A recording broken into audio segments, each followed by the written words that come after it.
presentation is over, then we're going to go into a question and answer comment session. And that's where everyone hopefully will have a chance to speak. Now, I think they need us out here by when, Liz? You said we'd be done by 8 o'clock, so since they have a staff person in the Knox County Library here, we'd like them to be able to go home to their family at a reasonable hour. Yes, we want to, the library would like us to leave at 8. We'll do the best we can on that.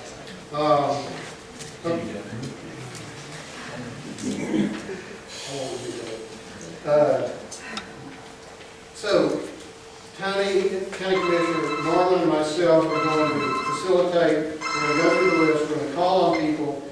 We're going to ask you to try as best you can to limit your questions, comments, remarks to 3 minutes, so that we can move on to the next person and give them a chance to speak. Because it may seem like not much time, but when you've got this many people, depending on how many you all want to speak, it takes time to go through that list.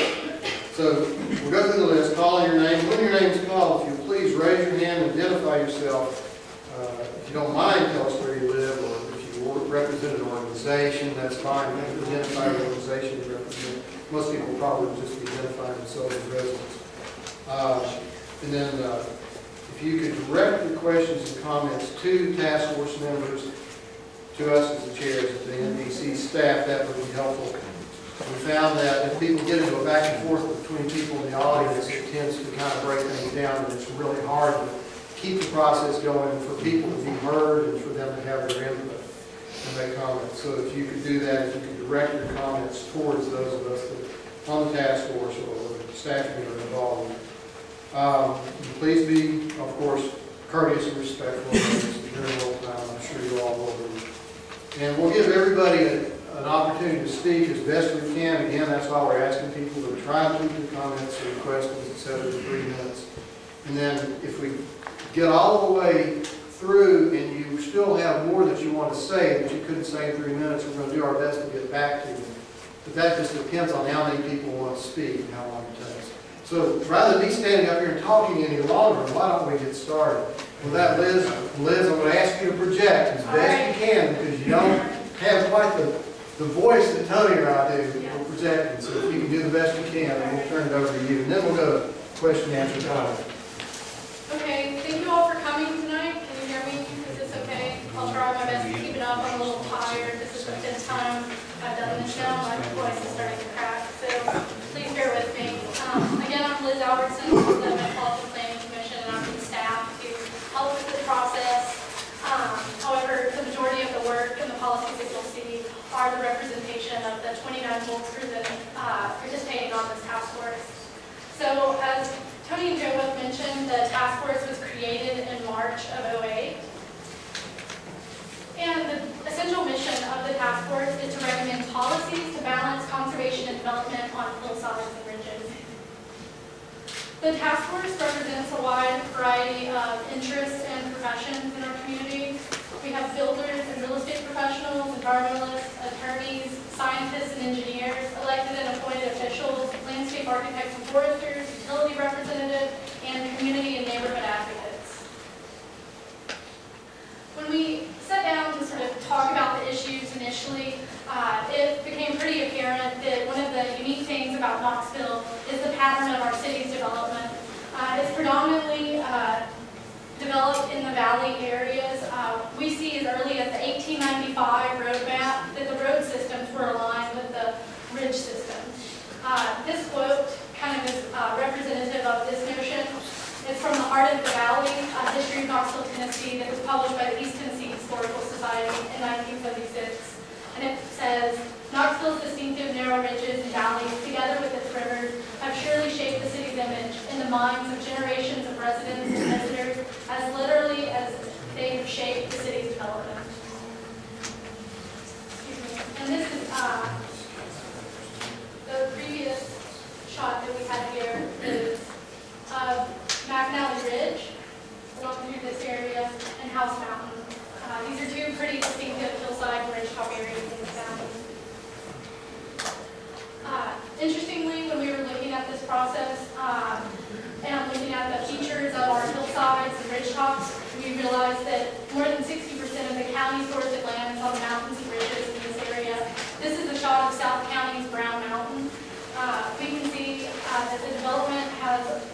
happened in the valley over the course of our history here, and the majority of our remaining forested land is now in these more steeply sloped areas.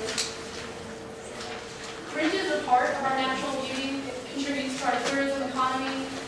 Daily, new residents are locating here.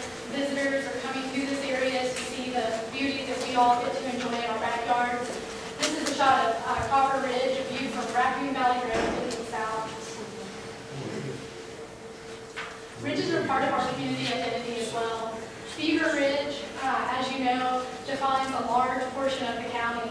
It extends from Hall, Pals, and Carnes and almost extends the entire length of Knox County, running from east to west. This is a shot of Beaver Ridge, east of I-75. Many folks may ask why a task force, why all this time and effort and energy.